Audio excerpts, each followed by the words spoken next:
Hey legends, and welcome back to the channel where we're continuing our dive into the new rFactor content.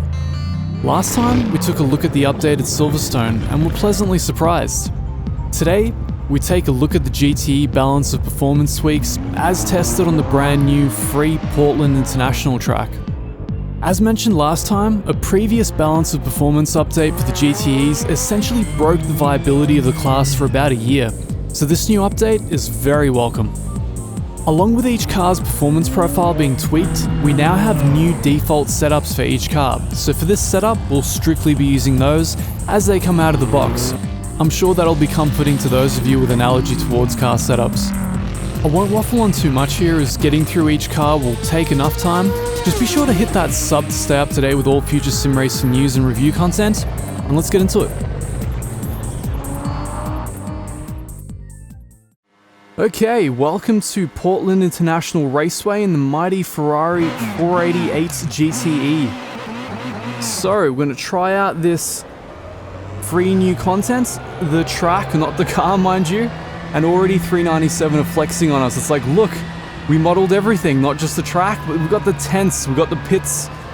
I've got to say the new materials and the new shaders are looking very good. I don't think rFactor has ever looked quite as good as it does right now. So, we're here kind of knocking off two birds with one stone. The first is, well, I'm teaching myself Portland International because it just came out. It's the first time I've ever really driven it today. And we're talking about the GTE balance of performance changes, as well as testing out all the individual GTEs on this track. So let's give it a go and see what happens. So because they have new default setups, we're using strictly default setups here, with the only tweak being made is minimal tire pressures for some extra grip. And as you can see, the track has been a little pre-rubbered in by yours truly. So when I first drove this track, I've got to say, I wasn't particularly partial to it. I was kind of like, what is this? Why is there so many low-speed turns immediately after getting out of the pits? And honestly, after doing a big AI race, high difficulty, long length, it kind of grew on me. Like, you can have some really close GT racing here. Though I think maybe ideally you would be better off doing low-powered open wheelers. Maybe. In any case, as you can see, the track looks absolutely gorgeous. We've got it here at morning time. Alright, that concludes our outlap. So, the Ferrari 488, it's hard to say how it's changed with the default setup because I never really used the default setups traditionally, but the car is very balanced. It handles very, very well, and it's, you know, as always, exuberant. It's my favorite GT car, and this is probably my favorite rendering of it. So what can I say? The force feedback is absolutely amazing. After having played Gran Turismo 4 for the last, I don't know, whatever it's been, 2 weeks now, as I've been recovering from assorted illness, I've got to say, coming back to rFactor with the actual, you know, industry-leading force feedback is just, feels like coming home. Absolutely beautiful.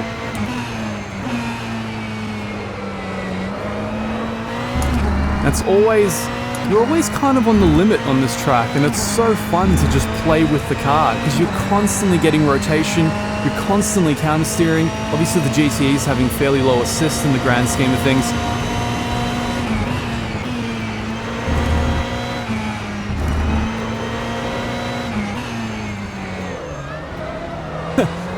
As you can see.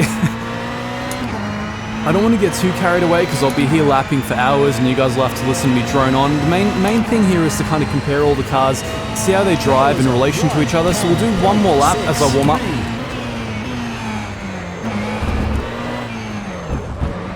I feel like I kind of got a little bit distracted on that last one. But I think the track at morning time looks pretty great, and all the new content coming out for this game is just absolutely stellar. And while I may have my differences with the way that they're handling their business model, you can't argue with the actual quality of the content itself. It definitely remains my favorite racing simulator still. Getting that nice glare off the dashboard, kind of washing out the track in front of us, and you can really see the new shaders at play and the new materials they've been talking about for so long. You can see that on Silverstone as well. we've already covered.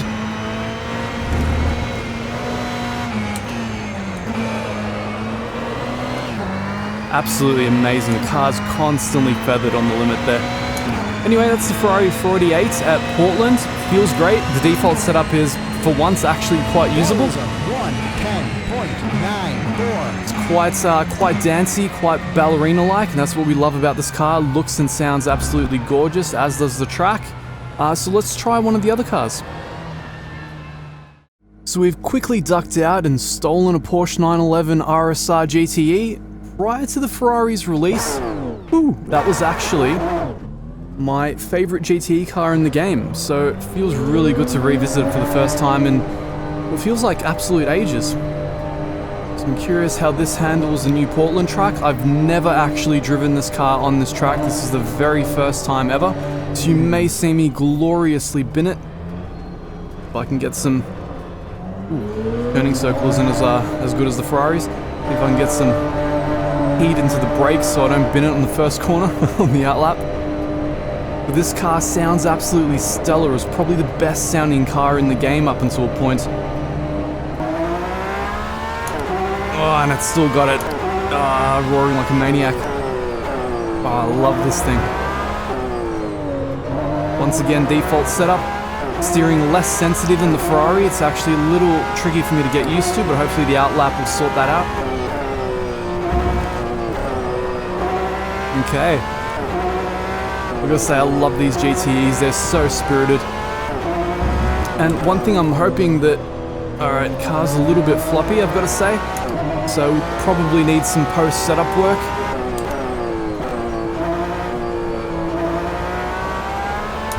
One thing I hope that these BOP updates do is make the cars raceable in their own league again, separate to the GT3s, because a year ago, the problem that we ran into, obviously, was the fact that the original BOP came in for the GTE cars in time for their Le Mans race of the year, and it kind of broke the whole class.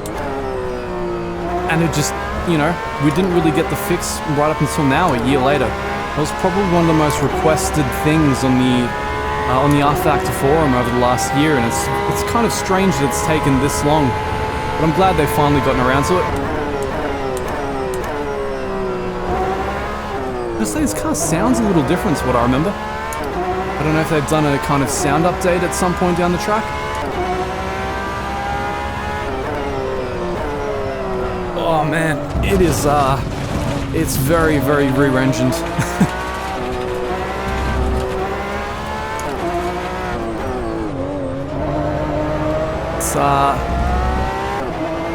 It's somehow softer and more floppy than the Ferrari. It's not quite as direct.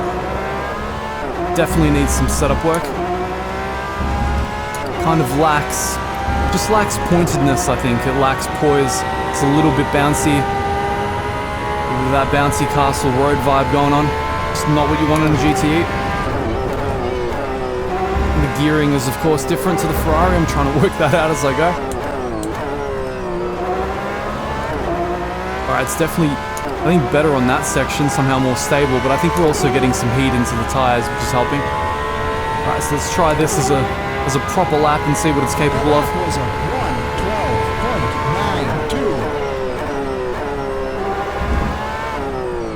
112 is absolutely horrible. I was doing mid-110s with the Ferrari after picking up this track, so we'll see if that was just me or maybe, yep, third. So the gearing is different on this car in this section. Finding it harder to keep it on the limit without going over. Still a heck of a lot of fun though. Alright, this car can definitely brake later than the Ferrari there. It's all about finding each car's special character and sweet spot, I feel. And it would take me obviously hours or days to do this properly, so this is just a cursory glance. I hope you guys realize that. So pick whichever car you enjoy, assuming you own the GTE packs, and wow, okay. This one is definitely more prone to locking its brakes. I just want to get one decent lap with this thing. See if we can get it. See if we can just get one complete lap so I can get a time to put up alongside the Ferrari. I might shut up for this one and see how we go.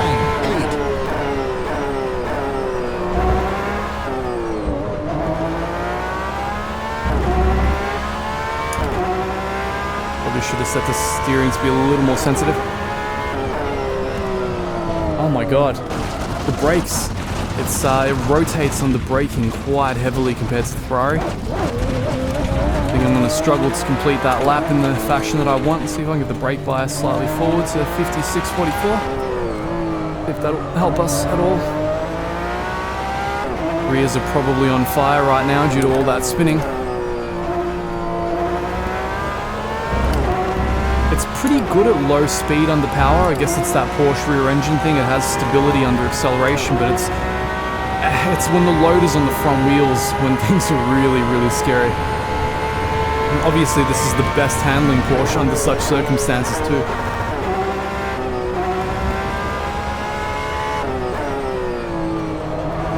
Alright, second. We can do it in second. Alright, I'm using up a lot of time on this car. Let's step it on. Let's get this lap down.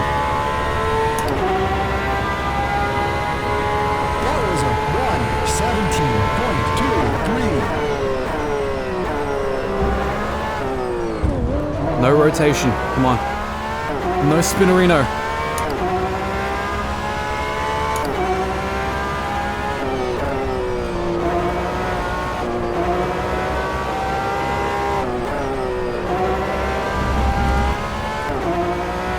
Holding back a little bit here just to avoid spinning again.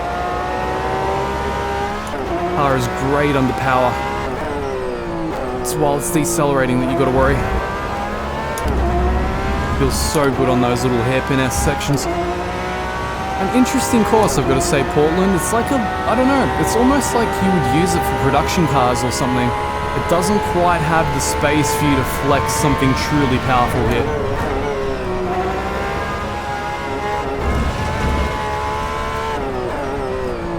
Don't spin out, come on, don't spin out.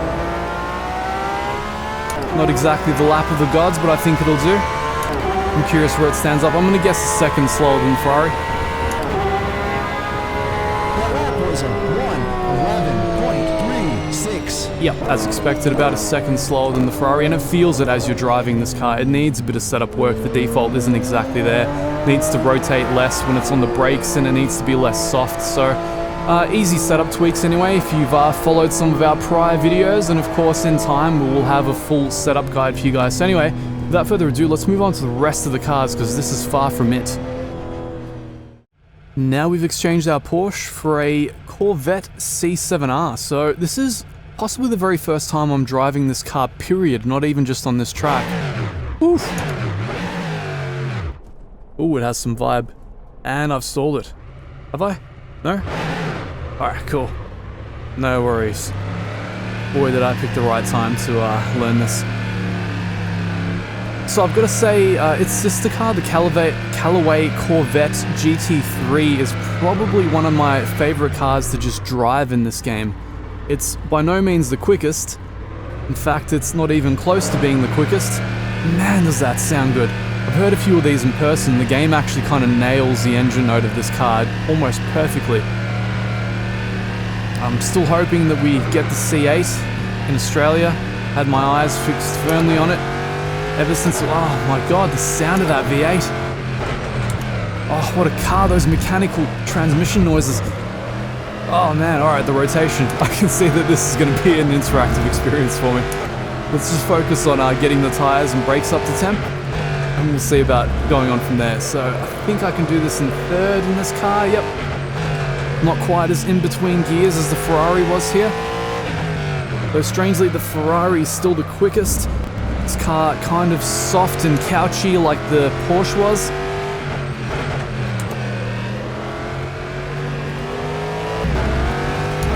It's definitely got its own vibe. It's, I'm not sure if that is my vibe, but it's a vibe. The sound is absolutely gorgeous.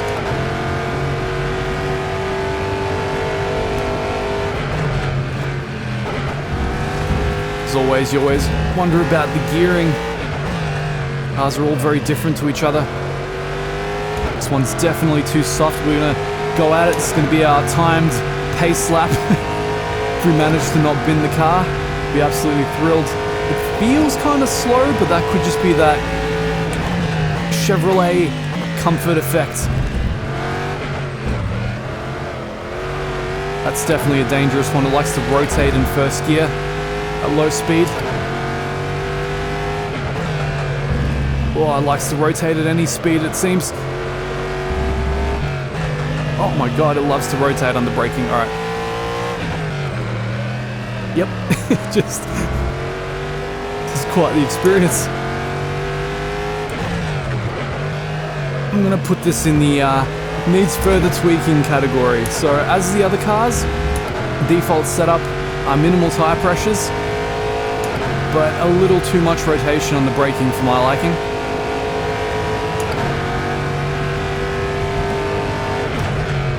Let's try fourth here. I think this car can do it. Yes, it can. Try this in second. Hopefully we don't bin it. Hopefully that lap still counts. Come on. Will it be quicker than the Porsche? I really don't know. That was a 1:11.06. Hey, about a half second quicker than the Porsche. I'll take it.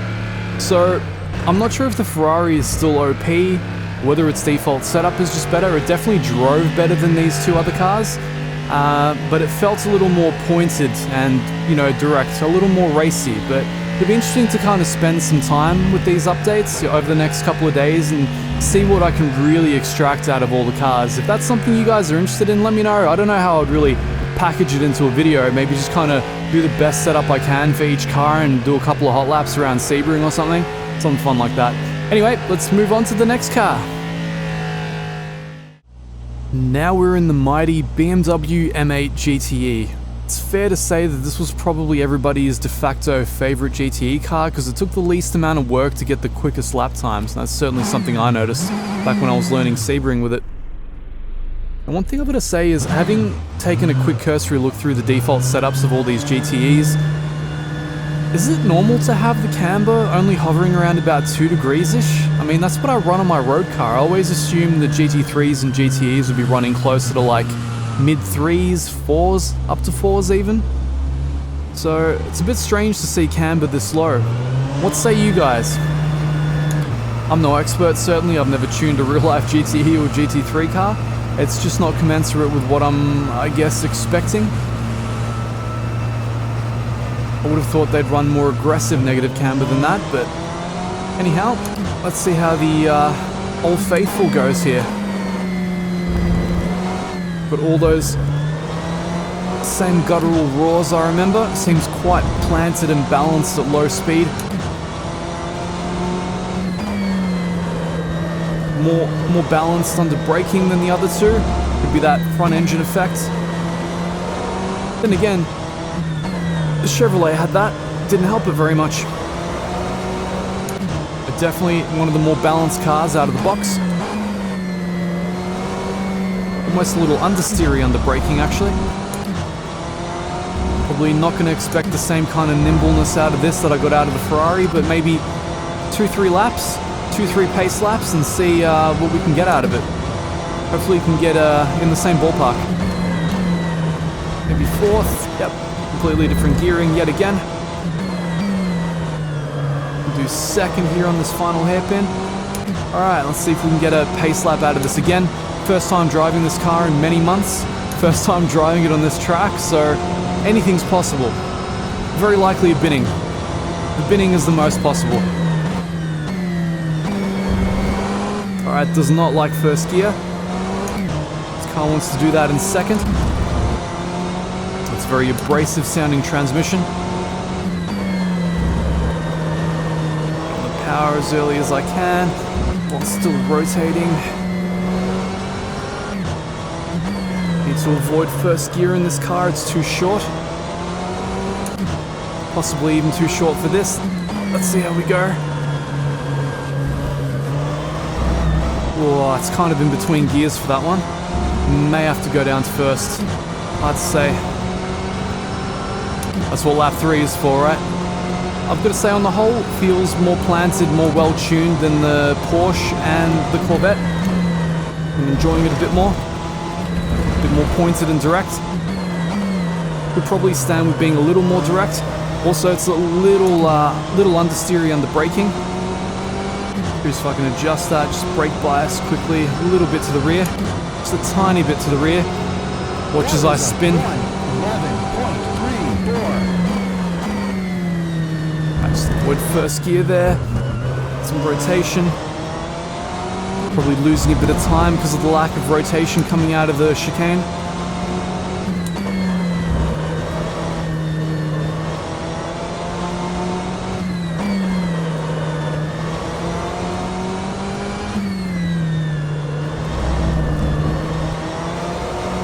Different line, eating up that curb. Alright, down to first we go. I think that was a little better, a little more stable. Let's say this game feels so uncanny to play after Gran Turismo for 2 weeks. It's about all I could handle in my impaired state for those 2 weeks. But actually playing something realistic is so much more fun. Though don't get me wrong, I love the RPG elements of Gran Turismo, but this is just the joy of driving, isn't it? Alright, let's see what we got. This is the lap. Come on. Over the line. That was a 1:10.64. Alright, we're in the wheelhouse of the Ferrari. Maybe not quite as fast, but yeah, that's kind of what I expected from the mighty M8 GTE. So I believe now we're moving on to what is probably the final GTE car, the Aston Martin. So let's try that out. It's never been one of my favorites, but hey, who knows? Anything's possible after the BOP. And finally, here we are in the Aston Martin Vantage GTE, probably my least driven car of the entire lot. I think I tried this once when I got the 2 strong pack, and it just didn't quite jive with me, to be honest, but boy, it sounds kind of nice, doesn't it? Very nice. I gotta say, like, rFactor 2, it's hitting its stride as far as content goes. Like, you want a really, really good GT race on some really, really well-modeled tracks, this is kind of your game. I'm sure you've got ACC, alright, I'll take it. ACC is great as well, but there's just something about the rFactor handling model that is, in some ways, unmatched in its dynamism. I think the one that's really getting closest right now is Automobilista 2, but there'll be time to explore that in its full review anyway. For now, we're testing out good old Portland and the Aston Martin Vantage GTE, so I anticipate not the greatest lap times in the world, mostly because I just don't know. Oh wow, the car is very responsive to steering input, very sensitive, kind of the opposite of the Porsche. Will it rotate under braking? I mean, it kind of rotates, but and then, oh my god, it rotates. Alright, oh, this is gonna be something. It rotates too much, and I'm not sure why. Maybe it has too much front toe. Maybe the steering sensitivity is too high. Whatever the case, it's gonna be a little bit of a wild horse ride, I think. I'm finding the audio cues a little bit tricky in terms of shifting.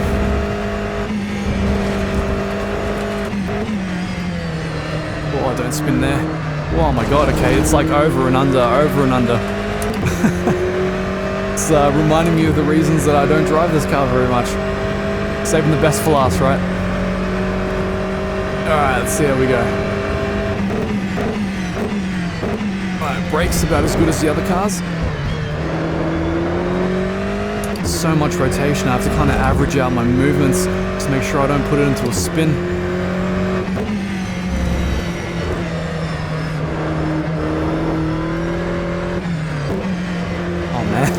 It just wants to rotate, not necessarily in a good way.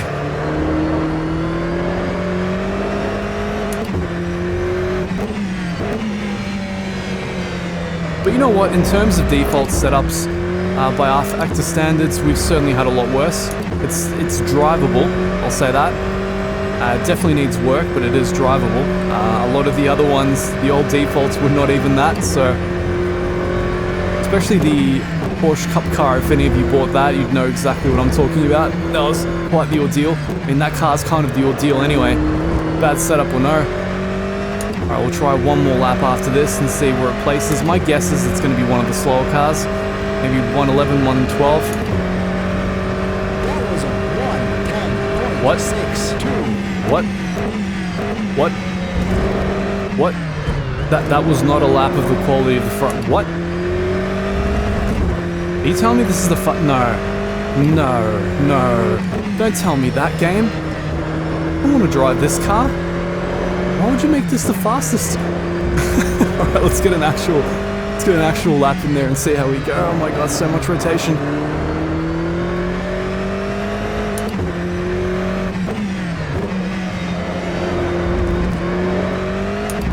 It's kind of hard to know when I've executed a clean lap with this car because it relies on sliding so much.